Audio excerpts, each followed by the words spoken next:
শ্রমমন্ত্রীর কাম নাই বিদ্যুৎ মন্ত্রীর কাম নাই বিদ্যুৎ মন্ত্রীর কাম নাই হিমন্ত বিশ্ব শর্মা গো ব্যাক নেতা বড় কাম নাই নেতা বড় কাম নাই আজি অসম ছাত্ৰ সন্থাৰ নেতৃত্বত কাজিৰঙা হাতীখোলা চাহ বাগিচাত গণতান্ত্ৰিক প্ৰক্ৰিয়াৰে আন্দোলন কৰিবলৈ যাওঁতে চাহ জনজাতি ছাত্ৰ সন্থাৰ সন্মানীয় সাধাৰণ সম্পাদক ডাঙৰীয়াক অসম চৰকাৰৰ গৃহ বিভাগে অসম পুলিচে যি ধৰণে বৰ্বৰতাৰে আক্ৰমণ কৰিছে চাহ জনজাতি ছাত্ৰ সন্থাৰ সাধাৰণ সম্পাদক ডাঙৰীয়াক তেওঁলোকে প্ৰহাৰ কৰাৰ আগতে তেওঁলোকে চিন্তা কৰাৰ প্ৰয়োজন আছিলে অসম চৰকাৰৰ অসম পুলিচে চিন্তা কৰাৰ প্ৰয়োজন আছিলে যে চাহ জনজাতি ছাত্ৰ সন্থাক আজি তেওঁলোকে মুকলিকৈ তেওঁলোকক প্ৰহাৰ কৰিছে আৰু এই কাৰ্যত আমি কোনো কাৰণত সহ্য কৰিব নোৱাৰিছোঁ আৰু যিহেতু চাহ শ্ৰমিকৰ সমস্যা লৈ যেতিয়া গণতান্ত্ৰিক প্ৰক্ৰিয়াৰে আন্দোলন কৰিবলৈ গৈছে চাহ ছাত্ৰ সন্থাৰ নেতৃত্বত সাধাৰণ সম্পাদকৰ নেতৃত্বত এটা সজাতি দল গৈ আছে আৰু তাত শ শ চাহ শ্ৰমিক ৰাইজ সহযোগত এই আন্দোলন কৰিবলৈ যাওঁতে পুলিচৰ যি বৰ্বৰতা আমি কোনো কাৰণত সহ্য কৰিব পৰা নাই আৰু অসম চৰকাৰৰ মাননীয় মুখ্যমন্ত্ৰী ডাঙৰীয়াক ক'ব বিচাৰিছোঁ যে আপোনালোকে আজি ক'ত সাহস পালে চাহ ছাত্ৰ সন্থাৰ নেতৃত্বৰ ওপৰত আপোনালোকে প্ৰহাৰ কৰিবৰ কাৰণে ক'ত সাহস পালে আপোনালোকে চাহ শ্ৰমিকৰ ভোটৰ পৰা আপোনালোকে গাদী দখল কৰিছে কিন্তু এই চাহ শ্ৰমিকৰ সমস্যা লৈ যেতিয়া প্ৰতিবাদ কৰিবলৈ যায় আপোনালোকে পুলিচ লগাই মিলিটাৰী লগাই আমাৰ নেতৃত্ববৃন্দক আজি আমাৰ চাহ শ্ৰমিক ৰাইজক আপোনালোকে প্ৰহাৰ কৰাটো আমি চাহ জনজাতি ছাত্ৰ সন্থাই কোনো কাৰণত সহ্য নকৰোঁ আৰু ইয়াৰ কাৰণে আপোনালোকে মাননীয় মুখ্যমন্ত্ৰী ডাঙৰীয়াক আমাক ক'ব বিচাৰিছোঁ গৃহ বিভাগক ক'ব বিচাৰিছোঁ পৰ্যটন বিভাগক ক'ব বিচাৰিছোঁ যে আপোনালোকে ইয়াৰ কাৰণে প্ৰস্তুত হৈ থাকক আপোনালোকে যিহেতু আমাৰ নেতৃত্বক আপোনালোকে প্ৰহাৰ কৰিছে তাৰ কাৰণে আপোনালোকে ইয়াৰ পৰিণাম ভুগিবৰ কাৰণে আপোনালোকে প্ৰস্তুত হৈ থাকক আপোনালোকে নিশ্চিতভাৱে আমাৰ চাহ শ্ৰমিকৰ ওপৰত এই অন্যায় অত্যাচাৰ কিন্তু চাহ জনজাতি ছাত্ৰ সন্থা চাহ শ্ৰমিক ৰাইজে কোনো কাৰণত সহ্য নকৰে কৰিছে এই ক্ষেত্ৰত আমি কিন্তু কেতিয়াও মানি নলওঁ আৰু আমাৰ যি চাহ শ্ৰমিকে হওক আৰ্টছাই হওক যিটো যেতিয়া আমি তেওঁলোকে ৫ তাৰিখে হোটেল যেতিয়া নিৰ্মাণ কৰিবলৈ যাওঁতে আমাৰ যেতিয়া চাহ শ্ৰমিক যেতিয়া ৰাইজে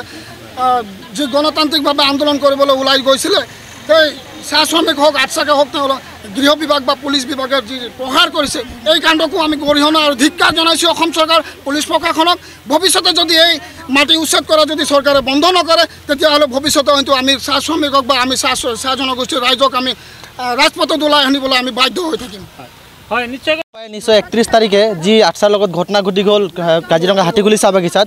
আমি তীব্ৰ ভাষাৰে গৰিহণা দিছোঁ আৰু আমি অসম চৰকাৰক আমি জনাই দিছোঁ যদি এনেধৰণে যদি আৰ্টছাৰ লগত আমাৰ চাহ শ্ৰমিক যদি এনেকৈ দমননীতি চলাই থাকে আৰু কেতিয়াও আৰ্টছা বহি নাথাকে আমি গোটেই অসমৰ যিমান চাহ শ্ৰমিক আছে আমি ৰাজপথত ওলাই লৈ পেলাই আমি তীব্ৰ আন্দোলন কৰিম আৰু আমি মুখ্যমন্ত্ৰী ডাঙৰীয়াক অনুৰোধ জনাইছোঁ আপুনি বাৰম্বাৰ যিকোনো মিটিং মেলতে আপোনালোকে আপুনি এটা কথা কৈয়ে থাকে যে চাহ শ্ৰমিকৰ ওপৰত মোৰ দৰদ আছে আপোনাৰ দৰদ নাই আমি গম পাইছোঁ এই সামান্য এটা আমি মাটিৰ কাৰণে যেতিয়া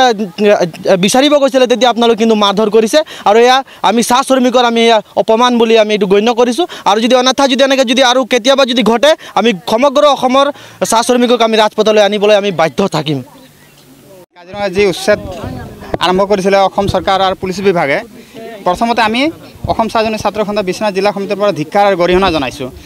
আজি গণতান্ত্ৰিকভাৱে আন্দোলন কৰিবলৈ যাওঁতে পুলিচ প্ৰশাসনে যি ধৰণে আমাৰ কেন্দ্ৰীয় সমিতিৰ সাধাৰণ সম্পাদক প্ৰহাৰ কৰিছে এই আৰু চাহ শ্ৰমিকক প্ৰহাৰ কৰে এই প্ৰহাৰ আমি কেতিয়াও সহ্য নকৰোঁ এনেকৈ যদি কাৰ্যসূচী আমাৰ গণতান্ত্ৰিকভাৱে কাৰ্যসূচী চলাই লৈ যাওঁতে যদি প্ৰশাসনে আমাক বাধা দিয়ে আমি অসম চাহ জনজাতি ছাত্ৰ সন্থা কেতিয়াও বহি নাথাকোঁ আৰু ইয়াৰ পৰাই মই ক'ব খুজিছোঁ যে অসমত 126 জন মন্ত্ৰী বিধায়ক আছে এই মন্ত্ৰী বিধায়কৰ ভিতৰত এজনৰো মুখত আজি এই যি প্ৰশাসনে প্ৰতিবাদ কৰিলে আমাৰ চাহ শ্ৰমিকৰ ওপৰত কোনো গণতান্ত্ৰিকভাৱে আন্দোলন কৰাৰ পিছতো কোনো এজনৰ মুখত মাত নুফুটিলে মাত আজি আমি যিহেতু এই কাৰ্যসূচী বিহালীত কৰি আছোঁ বিহালীত আমাৰ নৱনিৰ্বাচিত সাংসদ ৰঞ্জিত দত্তকো ধিক্কাৰ দিছোঁ যে তেওঁ এজন ইয়াত চাহ জনগোষ্ঠী থকা ইয়াত যি ভোট লৈ তেওঁ ৰাজগাদী দখল কৰি আছিল ইমান দিনা তেখেতৰ মুখতো আজি কোনো এটা মাতষাৰ নাই তাৰ বাবে আমি ইয়াত আজি এই প্ৰতিবাদ স্থলীৰ পৰাই আমি ৰঞ্জিত দত্তকো ধিক্কাৰ দিছোঁ যে ৰঞ্জিত দত্তৰ লগতে যি 126 জন মন্ত্ৰী MLA আৰু 14 জন সাংসদ আছে তেখেত সকলোকে আমি ইয়াৰ পৰা ধিক্কাৰ আৰু গৰিহণা দিছোঁ।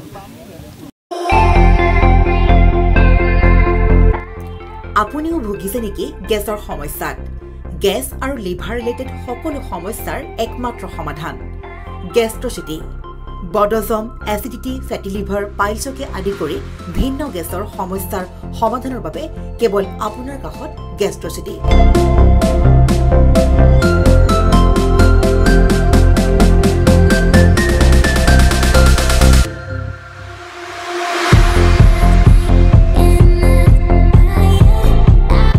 ভিজিট কৰক গেষ্ট্ৰচিটি গুৱাহাটী হাতীগাঁও চাৰিআলি যোগাযোগ নম্বৰ 7577999909